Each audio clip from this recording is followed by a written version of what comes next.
Olá, eu sou o Dom, bem-vindo a mais uma leitura diária. Esse é um compromisso pessoal que eu tenho de ler todos os dias. Eu estou lendo o livro As 17 Leis do Triunfo e hoje eu vou ler o capítulo 5, que tem por título Iniciativa, Liderança e Sustentação. Todas as pessoas trazem dentro de si a semente da liderança, os ingredientes necessários para indicar o caminho. Despertá-los é tarefa individual. A liderança nunca é encontrada em quem não adquiriu o hábito de tomar a iniciativa. Portanto, a semente da liderança é a iniciativa. Como se consolida uma ideia? A Declaração de Independência, a adoção à Constituição e a Carta dos Landmarks dos Estados Unidos foram a mais revolucionária demonstração de liderança na história americana e talvez na história humana. Coletivamente, esses documentos estabeleceram o espírito e a proteção de uma forma de governo que mudava a natureza governamental do mundo, pois não era mais fundada no direito dos reis, mas no direito das pessoas comuns. A democracia havia sido tentada por sociedades em várias épocas da história humana, mas todas haviam falhado. Por isso, a frase de Benjamin Franklin, quando abordado na saída de uma reunião histórica, tornou-se épica. "O que vocês conseguiram?" perguntou um jornalista. "Conseguimos a República. Se vamos sustentá-la, depende de nós", respondeu Franklin. E, assim, na América do Norte, no século XVIII, nasceu o governo democrático mais bem-sucedido da história até agora. Qual a razão principal desse triunfo? Com certeza não foi por causa da unanimidade política de aproximadamente 4 milhões de colonizadores vivendo na América do Norte. A unanimidade existia entre os pais fundadores, mas uma minoria significativa, possivelmente um terço dessa população, se opôs ao estabelecimento de uma nova nação. Não foi por causa da força do exército norte-americano ou de sua marinha, visto que eles eram inferiores em números de pessoas, equipamentos e armamentos quando comparados aos seus inimigos. Não foi por causa da riqueza ou da independência financeira das 13 colônias, pois suas economias eram bem frágeis e dependentes das trocas com a Grã-Bretanha. O ingrediente-chave para o estabelecimento bem-sucedido de uma nova nação foi a liderança, especificamente a liderança de alguns poucos homens, conhecidos como os pais fundadores. Eles inspiraram o suporte, o apoio e o sacrifício de milhões de norte-americanos pela causa de estabelecer uma forma de governo republicana e independente. Esse desejo pela independência em relação à Grã-Bretanha começou a se enraizar na população das colônias em 1763, pouco depois do final da guerra entre a França e a Índia. Para ajudar a pagar o exército que possuía na América, o rei britânico Jorge III começou a taxar mais agressivamente os colonos. Ativistas políticos norte-americanos que começaram a autodenominar-se os patriotas protestaram, afirmando que a taxação era injusta, pois as colônias não tinham representação oficial no parlamento britânico. Esses protestos iam de meras denúncias verbais em jornais até ações violentas. Mas o que exatamente significa a Revolução e a Guerra Americana? A Revolução foi efetivada antes de a guerra começar e estava nas mentes e nos corações das pessoas. Era uma mudança nos seus sentimentos religiosos, de deveres e obrigações. Essa radical modificação nos princípios, sentimentos e afeições do povo foi a verdadeira Revolução Americana. Existe uma ampla variedade de teorias de liderança que poderia ser usada para analisar os pais da pátria, como a teoria do grande homem, a teoria dos traços, a teoria comportamental, a teoria transnacional e a teoria transformacional. Apesar de praticarem individualmente muitas técnicas de liderança, como grupo, eles são amplamente reconhecidos hoje como líderes transformacionais. O foco será prioritariamente nessa teoria. Os líderes transformacionais são únicos no que tange a motivar seus seguidores a realizar sacrifícios pessoais e ir além dos seus próprios interesses em prol do grupo. De acordo com James MacGregor Burrs, um dos primeiros contribuidores da teoria, a liderança transformacional é um processo pelo qual os líderes e seus seguidores elevam uns aos outros a níveis maiores de moralidade e motivação. Apesar de existirem muitas variações da teoria da liderança transformacional, a maioria dos teóricos aceita a opinião de Bernard M. Boss sobre o que um líder que triunfa faz. Um líder transformacional geralmente inspira os seus seguidores a sentir confiança, lealdade e respeito por ele. Seguidores são motivados a fazer mais do que foi originalmente designado. Continuam e perseveram em sacrificar seus confortos pessoais em prol da meta comum a despeito de suas dificuldades pessoais. Os norte-americanos encararam enormes dificuldades e sofrimentos durante a Guerra Revolucionária. Fossem eles soldados que estavam congelando e morrendo de fome, ou as incontáveis jovens mães tentando cuidar de suas famílias enquanto seus maridos estavam longe. Ou os milhares de fazendeiros que perderam tudo na passagem de exércitos vorazes, ou a miríade de pequenos empreendedores que tornaram-se financeiramente indigentes por causa da hiperinflação e o dinheiro desvalorizado. Todos eles, de alguma forma, contribuíram para a vitória sobre o exército do rei inglês. Eles não apenas venceram a Guerra da Independência Americana, mas também estabeleceram para eles e para as futuras gerações o primeiro e bem-sucedido governo democrático do mundo. O líder moderno talvez não tenha mais que enfrentar tarefas tão monumentais como enfrentaram os pais da pátria. Porém, os princípios que os fundadores seguiram ainda são essencialmente úteis para vencer vários desafios da liderança moderna.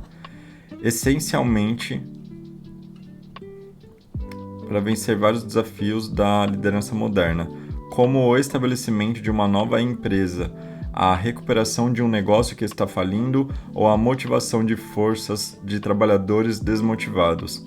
Napoleão Hill listou algumas características dos líderes transformadores. Preparam-se a si mesmos.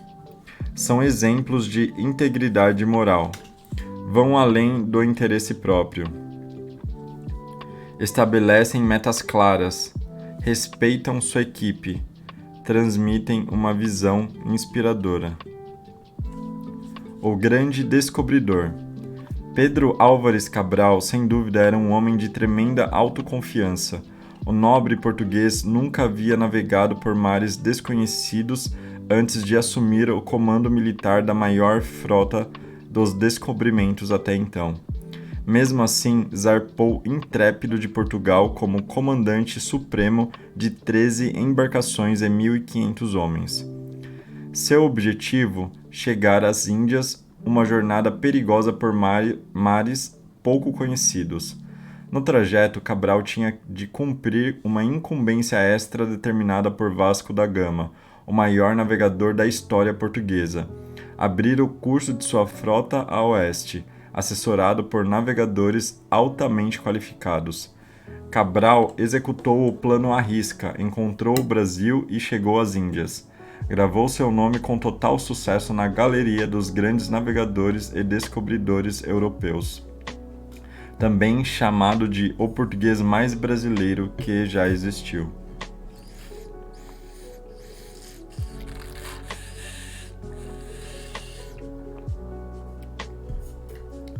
O estudo da liderança é polêmico, apaixonante e paradoxal.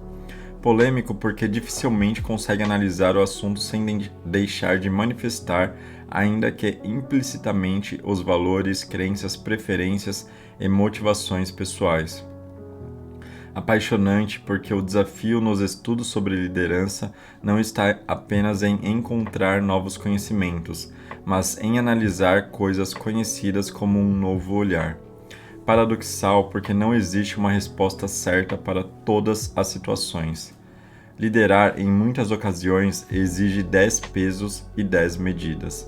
Decisões com base em princípios éticos e decisões com base em resultados podem ser completamente diferentes. Jesus, Gandhi, Hitler, Comandante Rowling, Bernardinho, George W. Bush, Osama Bin Laden, Papa João Paulo II, Felipão, ACM, Antônio Carlos Peixoto de Magalhães, e Vanderlei Luxemburgo são alguns exemplos que comprovam a natureza múltipla e paradoxal da liderança. Que todos conseguiram ou conseguem influenciar muita gente não se discute. Também é indiscutível a marcante diferença de estilos e objetivos. Hill fez uma primorosa diferenciação básica entre líderes, estilos de liderança e motivações para liderar. Existem dois tipos de liderança. O que um deles tem de mortal e destrutivo, o outro tem de útil e construtivo. O tipo mortal, que leva não ao sucesso, mas ao fracasso absoluto, é adotado por pseudo-líderes que forçam sua liderança sobre seguidores relutantes. A liderança destrutiva baseia-se em auto-engrandecimento. É construída sobre a ambição pessoal.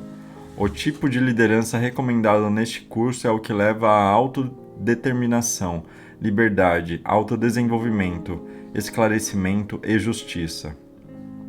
Liderar é influenciar pessoas. Liderança requer habilidade para comunicar objetivos e torná-los aceitos pelos liderados. Um aspecto importante da responsabilidade do líder é induzir as pessoas a subordinarem suas ideias e interesses ao bem do todo. E isso se aplica a assuntos de natureza cívica, empresarial, social, política, financeira e industrial. Sucesso é quase sempre uma questão de habilidade em conseguir que os outros subordinem sua individualidade e sigam um líder. O líder habilidoso tem personalidade e imaginação para induzir seus seguidores a aceitar seus planos e executá-los fielmente. Fazer com que os liderados façam o que é preciso não é necessariamente uma liderança eficaz. O verdadeiro líder faz com que os liderados queiram fazer o que é preciso.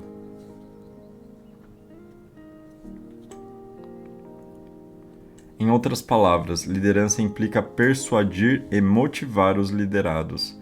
A história da humanidade registra inúmeros casos de liderança exercida mediante coação.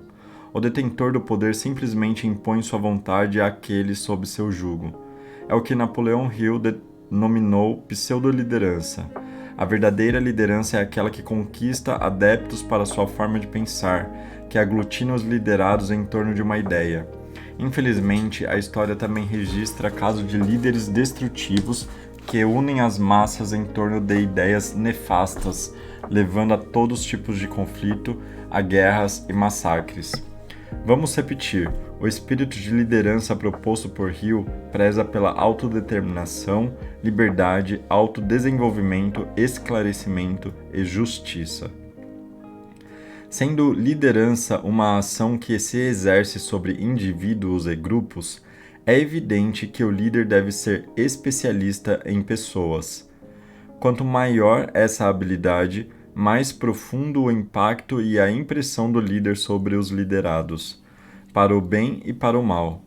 Conhecimento e prática das melhores ações objetivando relacionamentos produtivos, não repetitivos, são competências a serem desenvolvidas. Aprender, entender e refletir sobre o comportamento humano deve ser do interesse permanente daqueles que exercem liderança. O líder é um artesão das relações humanas, é um distribuidor de esperança, um ícone. É grande o número de pseudo-líderes que preterem os princípios elementares que orientam e motivam o comportamento. Aprendem a manipular e ignorar aprendem a manipular e ignoram como criar ambientes motivadores. Como especialistas em pessoas, acreditamos que as duas principais competências requeridas para o verdadeiro líder sejam aprender e sentir a aprender a conviver. A liderança atual é conectiva. Deve liderar a multiplicidade e a interdependência. A liderança é como uma mão de auxílio para muitos. Um líder desenvolve seus negócios, desloca bens, interesses, proporciona trabalho às pessoas, estimula e revitaliza a sociedade, impulsiona o progresso, contudo deve estar preparado para enfrentar perigos inerentes à posição, soberba, vícios, autoritarismo, solidão, ansiedade e vaidade. Tratado sobre liderança. Em O Manuscrito Original, Napoleão Hill reproduziu o discurso proferido pelo Major Christian Albert Bach na formatura de cadetes em Fort Sheridan, Wyoming, em 1917. É um tratado contendo princípios aplicáveis à liderança empresarial, industrial e financeira, assim como na condução bem-sucedida da guerra. Major Bach disse o seguinte aos cadetes: em pouco tempo, cada um de vocês irá controlar as vidas de um determinado número de homens. Terão sob seu comando cidadãos leais, mas destreinados, que buscarão instrução e orientação em vocês. As palavras de vocês serão lei para eles. A observação mais casual será lembrada. Seus maneirismos serão copiados. Suas roupas, comportamento, vocabulário, estilo de comandar serão imitados. Quando se juntarem às suas unidades, encontrarão um grupo de homens dispostos, que não pedirão a vocês nada mais do que as qualidades que vão garantir o respeito, a lealdade e a obediência deles. Eles estarão totalmente prontos e ávidos para seguir vocês, desde que possam convencê-los de que possuem tais qualidades. Caso chegue o dia em que fiquem convencidos de que vocês não as possuem, podem dizer adeus. A utilidade de vocês naquele grupo terá acabado. Do ponto de vista da sociedade, o mundo pode ser dividido em líderes e seguidores. Os profissionais liberais têm líderes, o mundo financeiro tem líderes. Em todas essas lideranças é difícil, se não impossível, separar do elemento de pura liderança o elemento egoísta de ganho pessoal ou vantagem individual, sem o qual qualquer liderança perderia o valor. Apenas no serviço militar, onde os homens sacrificam suas vidas voluntariamente por uma fé e estão dispostos a sofrer ou morrer pelo certo ou para impedir o errado, podemos esperar a realização da liderança em seu sentido mais exaltado e desinteressado. Portanto, quando digo liderança, me refiro à liderança militar. Em poucos dias, a grande maioria de vocês receberá a patente de oficial. A patente não fará de vocês líderes, simplesmente fará de vocês oficiais. Colocará vocês em uma posição em que podem se tornar líderes se possuírem os atributos necessários. Mas vocês devem ter êxito, nem tanto com os homens acima de vocês, e sim com os homens abaixo. Os homens devem seguir e seguem oficiais que não são líderes rumo à batalha, mas sua força motriz não é o entusiasmo, e sim a disciplina. Vão com dúvida e hesitação, o que suscita a pergunta implícita: o que ele fará em seguida? Tais homens obedecem a ordens ao pé da letra, mas não mais que isso. Nada sabem sobre devoção ao comandante. Entusiasmo exacerbado que despreza o risco pessoal, autossacrifício para assegurar a segurança pessoal do líder. As pernas os carregam adiante porque o cérebro e o treinamento dizem que eles devem ir. O espírito não vai junto. Grandes resultados não são alcançados por soldados frios, passivos e indiferentes. Eles não vão muito longe e para assim que podem. e param assim que podem. Líderes não somente exigem, mas recebem de outros homens boa vontade, firmeza, obediência e lealdade inabaláveis e uma devoção que, chegada a hora, fará com que sigam seus seis não coroados ao inferno e lá retornem de novo, se necessário. Vocês vão se perguntar, em que então consiste exatamente a liderança? O que devo fazer para me tornar um líder? Quais são os atributos da liderança e como posso cultivá-los? A liderança é composta por uma série de qualidades. Entre as mais importantes, gostaria de listar autoconfiança, ascendência moral, autossacrifício, paternalismo, justiça, iniciativa, decisão, dignidade e coragem. Autoconfiança resulta, primeiro, de conhecimento preciso, segundo, da habilidade de transmitir esse conhecimento, e terceiro, do sentimento de superioridade sobre os outros, que decorre naturalmente. Tudo isso proporciona a atitude ao oficial. Para liderar, você deve ter conhecimento. Você pode iludir todos os seus homens por um tempo, mas não pode fazer isso o tempo todo. Os homens não terão confiança em um oficial a menos que ele entenda do assunto, e ele deve entender desde a base. O oficial deve entender mais de papelada administrativa do que seu primeiro sargento e funcionários somados. Deve saber mais sobre a comida do que seu sargento encarregado da cozinha, mais sobre doenças de cavalos do que o cavalariço da tropa. Deve ser pelo menos tão bom no tiro quanto qualquer homem de sua companhia. Se o oficial não sabe e demonstra que não sabe, é inteiramente humano o soldado dizer para si mesmo: para o inferno com ele. Não entende disso tanto quanto eu, e calmamente desconsiderar as instruções recebidas. Não existe substituto para o conhecimento preciso. Sejam tão bem informados que os homens lhe procurem para fazer perguntas. Que seus colegas oficiais digam uns para os outros: pergunte ao Smith, ele sabe. E cada oficial não só deve conhecer totalmente as tarefas de sua patente, como deve estudar as das duas patentes acima. Disso decorre um duplo benefício. Ele se prepara para tarefas que podem ser-lhe atribuídas a qualquer momento durante a batalha. Além disso, adquire um ponto de vista mais amplo, que lhe permite avaliar a necessidade de emitir ordens e participar em sua execução de maneira mais inteligente.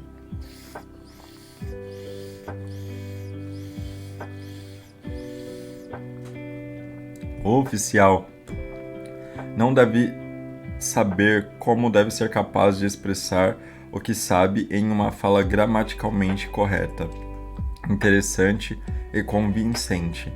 Deve aprender a defender sua posição e falar com desembaraço. Disseram-me que nos campos de treinamento britânicos é exigido que os alunos oficiais façam palestras de 10 minutos sobre qualquer assunto que escolham. É uma excelente prática. Para falar com clareza, deve-se pensar com clareza, e o pensamento claro e lógico se expressa em ordens positivas e definidas. Enquanto a autoconfiança é resultado de vocês saberem mais do que seus homens, a ascendência moral sobre eles baseia-se na crença de vocês que são o melhor homem. Para ganhar e manter essa ascendência, vocês devem ter autocontrole, vitalidade e resistência física e força moral. Vocês devem ter tamanho autocontrole que, mesmo hirtos de medo em batalha, jamais demonstrem medo. Pois se, por algo como um movimento brusco ou tremor nas mãos, uma mudança de expressão ou uma ordem revogada às pressas, vocês indicarem sua condição mental, esta se refletirá em seus homens em escala muito maior. Em uma base ou acampamento, surgirão muitas circunstâncias para testar seu temperamento e arruinar seu ânimo gentil. Se nessas horas vocês perdem as estribeiras, não têm condições de comandar homens, pois homens com raiva Dizem e fazem coisas das quais quase que invariavelmente se arrependem depois. Um oficial jamais deve se desculpar com seus homens. Um oficial também jamais deve ser culpado de um ato pelo qual seu senso de justiça diga que ele deve se desculpar. Outro elemento para a conquista de ascendência moral reside em possuir vitalidade e resistência física suficientes para suportar as dificuldades a que vocês e seus homens estão sujeitos em um espírito destemido que lhes permitam não só aceitá-las com alegria, mas minimizar a sua magnitude. Menosprezem seus problemas, desmereçam suas provações e vocês prestarão um auxílio vital para construir dentro de suas unidades um espírito cujo valor em tempos de estresse não pode ser medido. Força moral é o terceiro elemento para se adquirir ascendência moral. Para exercer força moral, vocês devem ter uma vida limpa, poder mental suficiente para ver o certo e vontade de fazer o certo. Seja um exemplo para seus homens. Um oficial pode ser um poder para o bem ou para o mal. Não façam pregações, isso será mais do que inútil. Vivam o tipo de vida que gostariam que seus homens levassem e ficarão surpresos ao ver a quantidade que irá imitá-los. Um capitão de fala ruidosa, mundano, descuidado com a aparência pessoal, terá uma companhia ruidosa, mundana e suja. Lembre-se do que eu digo. Suas companhias serão um reflexo de vocês. Se tiverem uma companhia corrupta, é porque vocês são capitães corruptos. Autossacrifício é essencial para a liderança. Vocês se doarão o tempo todo, vocês se doarão fisicamente, pois as horas mais longas, os trabalhos mais pesados e as maiores responsabilidades são do capitão. Ele é o primeiro a levantar pela manhã e o último a se recolher à noite. Ele trabalha enquanto os outros dormem. Vocês se doarão mentalmente, em solidariedade e apreço aos problemas dos homens sob seu comando. A mãe de um faleceu e o outro perdeu todas as economias na falência de um banco. Eles podem desejar ajuda, mas mais do que qualquer outra coisa, desejarão solidariedade. Não cometam o erro de rechaçar um desses homens dizendo: vocês têm seus próprios problemas, pois a cada vez que fizerem isso, vocês arrancarão uma pedra da fundação de suas casas. Seus homens são a fundação, e a casa da liderança de vocês virá abaixo a menos que permaneça assentada em segurança sobre eles. Por fim, vocês doarão seus magros recursos financeiros. Com frequência, gastarão seu próprio dinheiro para conservar a saúde e o bem-estar de seus homens, ou ajudá-los em seus problemas. Geralmente, vocês recuperam o dinheiro. Muito frequentemente, vocês têm prejuízo. Mesmo assim, o custo é válido. Quando digo que o paternalismo é essencial à liderança, uso o termo no melhor sentido. Não me refiro ao paternalismo que priva os homens de iniciativa, autoconfiança e respeito próprio. Refiro-me ao paternalismo que se manifesta em cuidadosa vigilância pelo conforto e bem-estar do que estão sob seu comando. Soldados são como crianças. Vocês têm que se empenhar ao máximo para providenciar o melhor em termos de abrigo, alimentos e roupas para eles. Vocês têm que providenciar comida para eles antes de pensar na sua própria. Uma boa cama para cada um deles antes de pensar em onde vocês vão dormir. Devem ser muito mais preocupados com o conforto deles do que com o seu próprio.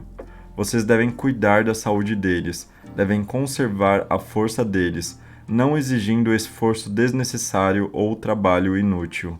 E, fazendo tudo isso, vocês estarão instilando vida no que, do contrário, seria uma mera máquina. Estarão criando uma alma em sua unidade, que fará com que o grupo responda a vocês como se fosse um homem. E isso é o espírito. Quando a unidade tiver esse espírito, vocês acordarão certa manhã e descobrirão que o jogo virou. Em vez de estarem constantemente cuidando de seus soldados, eles terão assumido a tarefa de cuidar de vocês, sem que vocês tenham feito qualquer insinuação. Vão ver que um destacamento estará sempre lá para verificar a sua tenda. Caso vocês tenham uma, é prontamente montada, para que a melhor e mais limpa roupa de cama seja trazida para sua tenda. Vão ver que, vindos de alguma fonte misteriosa, 2 ovos foram adicionados à sua ceia quando ninguém mais recebeu nenhum. Que um homem extra ajuda seus homens a dar uma super escovada no seu cavalo. Que seus desejos são antecipados. Que todo homem é um faz-tudo. E então vocês terão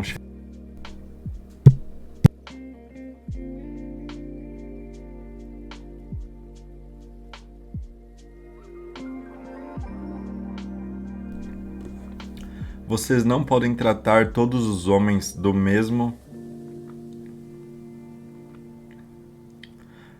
jeito. Uma punição que seria menosprezada por um homem como com um sacudir de ombros é uma angústia mental para outro.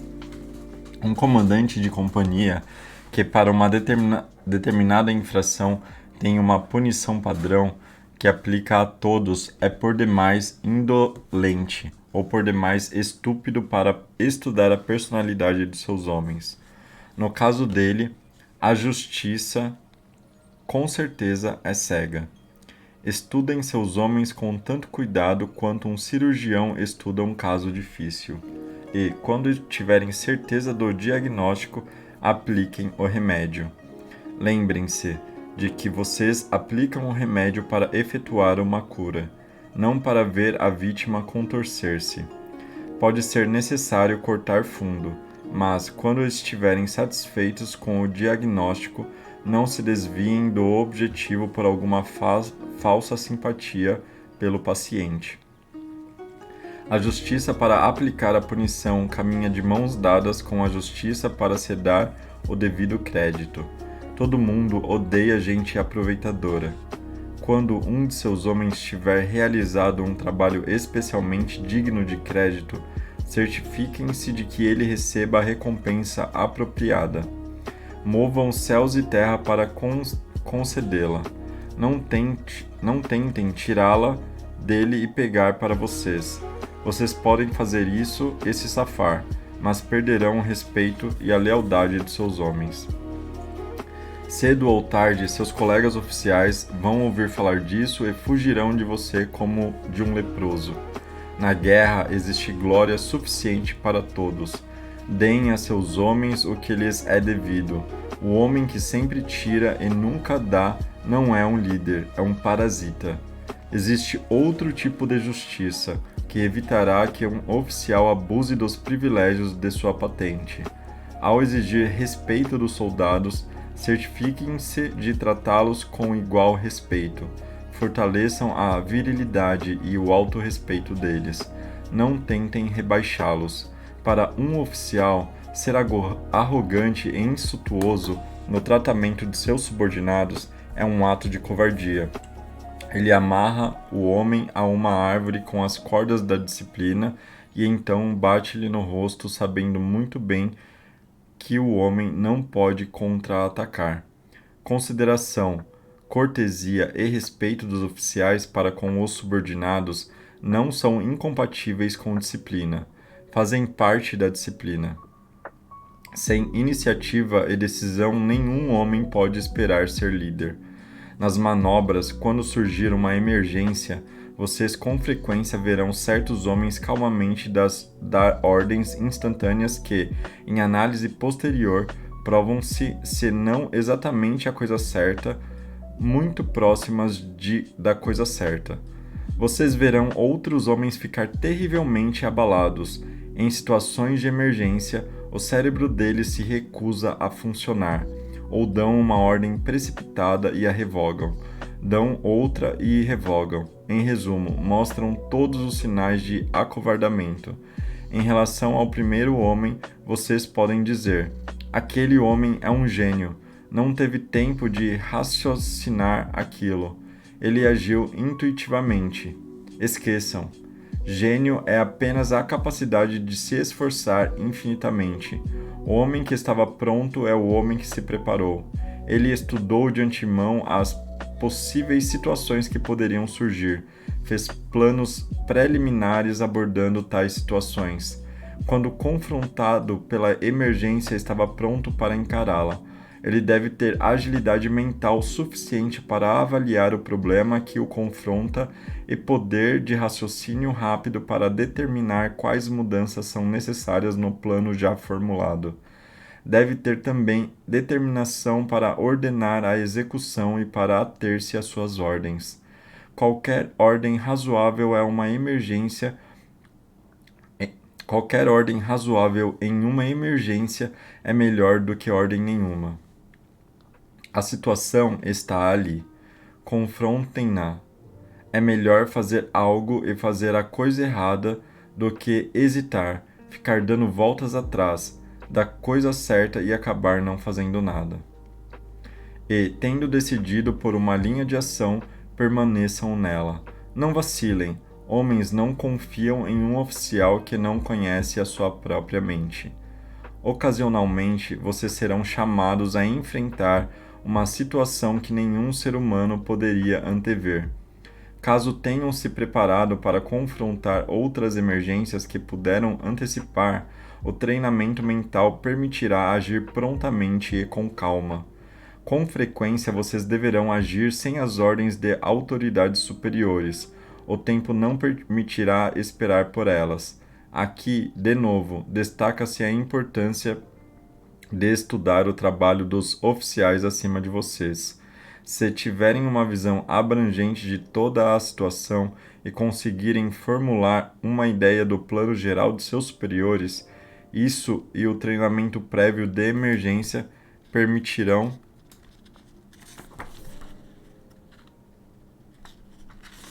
determinar que a responsabilidade é de vocês e emitir as ordens necessárias sem demora.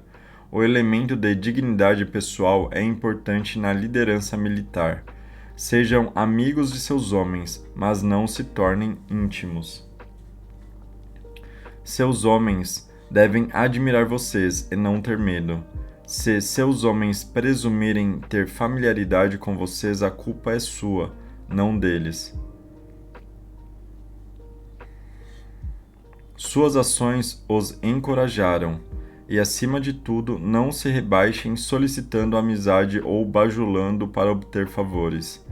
Eles irão desprezá-los por isso. Se vocês forem dignos de lealdade, respeito e devoção, eles com certeza lhe darão tudo isso sem que lhes seja pedido.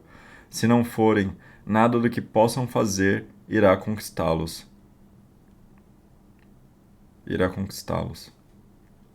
É extremamente difícil para um oficial parecer digno usando um uniforme sujo e manchado e com uma barba de 3 dias por fazer. Um homem assim carece de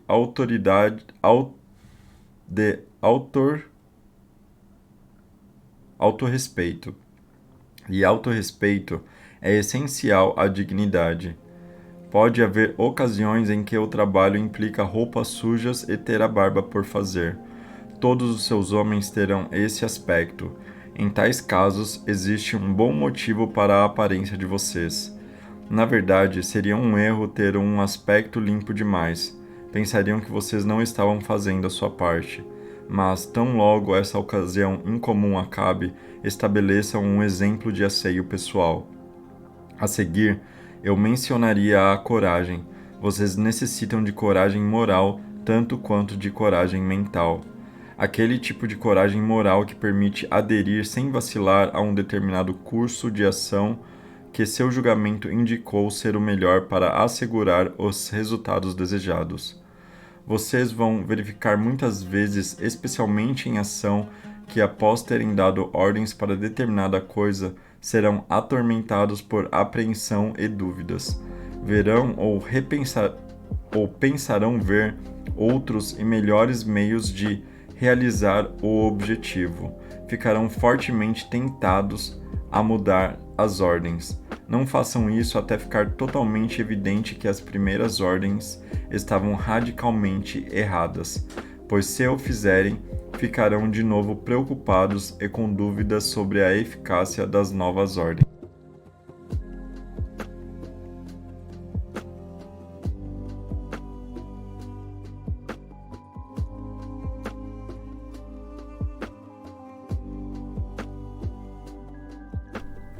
Toda vez que mudam suas ordens sem motivo óbvio, vocês enfraquecem sua autoridade e debilitam a confiança de seus homens. Tenham coragem moral para sustentar sua ordem e fazê-la ser cumprida. Coragem moral exige que vocês assumam a responsabilidade pelas próprias ações. Se seus subordinados seguem lealmente suas ordens e o movimento que vocês dirigem é um fracasso, o fracasso é de vocês, não deles.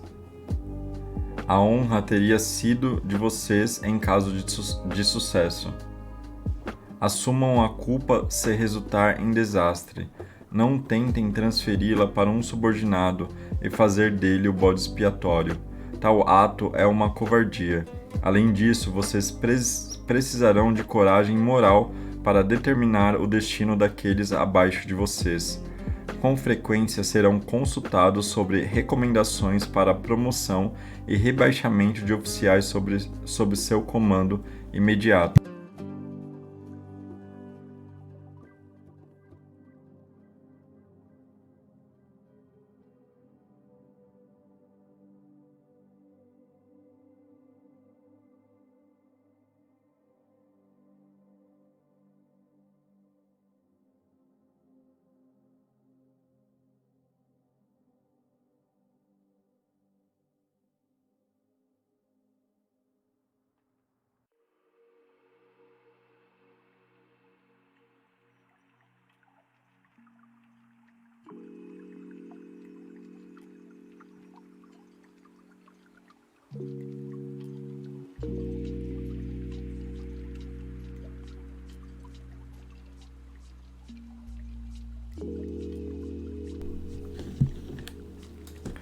Tenham claro em sua mente sua integridade pessoal e o dever para com seu país.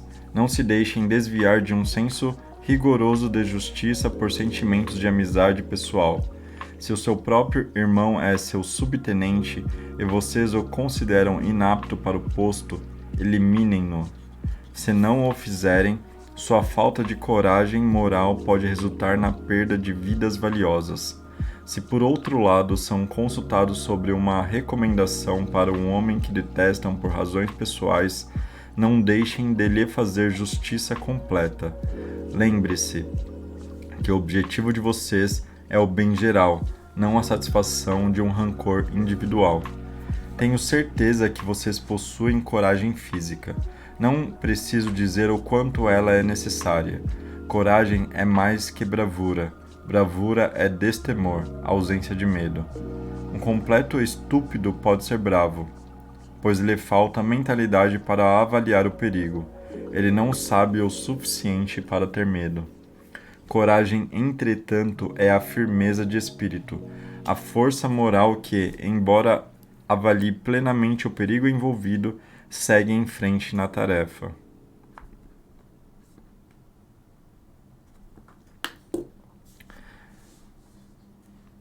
A bravura é física, a coragem é mental e moral. Vocês podem estar gelados, as mãos podem tremer, as pernas podem oscilar, com os joelhos prontos para ceder. Isto é medo. Se, no entanto, vocês vão em frente, se, a despeito da desistência física, continuam a liderar seus homens contra o inimigo, vocês têm coragem. As manifestações físicas do medo passarão. Vocês só podem experimentá-las uma vez. São a tremedeira do caçador que tenta atirar num cervo pela primeira vez. Vocês não devem ceder. Alguns anos atrás, quando fiz um curso de demolição, minha turma lidou com dinamite. O instrutor disse o seguinte: devo alertá-los a serem cuidadosos com o uso desses explosivos. Um homem sofre apenas um acidente.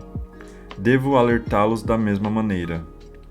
Se cederem ao medo, que, sem dúvida, irá assaltá-los na primeira ação, se demonstrarem covardia, se deixarem seus homens irem em frente enquanto buscam um buraco para se esconder, vocês nunca mais terão a oportunidade de liderar esses homens. Usem de discernimento ao convocar seus homens para exibições de coragem física ou bravura. Não peçam para nenhum homem ir aonde vocês não iriam. Se o seu bom senso diz que o local é perigoso demais para vocês se aventurarem, então é perigoso demais para ele. Vocês sabem que a vida dele é tão valiosa para ele quanto as suas são para vocês. Ocasionalmente, alguns de seus homens podem ficar expostos a perigos que vocês não podem compartilhar. Uma mensagem deve ser levada através da linha de fogo. Vocês pedem voluntários. Se seus homens souberem que vocês estão certos, nunca faltarão voluntários, pois eles saberão que o coração de vocês está no trabalho, que vocês estão dando o seu máximo pelo país, que vocês estariam dispostos a levar a mensagem pessoalmente se pudessem. Seu exemplo e entusiasmo terão inspirado seus homens. E, finalmente, se vocês aspiram à liderança, insisto que estudem os homens, entrem na pele deles e descubram o que tem lá dentro. Alguns homens são muito diferentes do que aparentam na superfície. Descubram como a mente deles funciona. Muito do sucesso do General Robert E. Lee como líder pode ser atribuído à sua capacidade como psicólogo. Ele conhecia a maioria de seus oponentes dos tempos de West Point.